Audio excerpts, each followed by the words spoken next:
What's up guys, thank you. So Sony is expected to announce the Xperia XZ4 flagship phone along with mid-range phones such as Xperia XA3, Xperia XA3 Ultra and Xperia L3 through its February 25 media event at the Mobile World Congress 2019.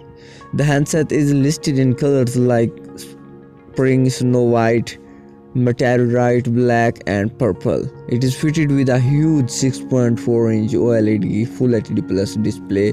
The Xperia XZ4 is powered by the 2.8 GHz octa-core processor, which could be the Snapdragon 855 chipset.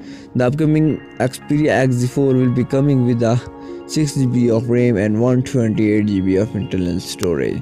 The smartphone is rumored to debut as the first Sony phone with triple rear cameras. The leak shows that the rear-mounted triple camera setup will include 52-megapixel primary sensor, 26-megapixel secondary sensor, and a third sensor of 8-megapixel. For capturing selfies, it has a frontal shooter of 24 megapixel.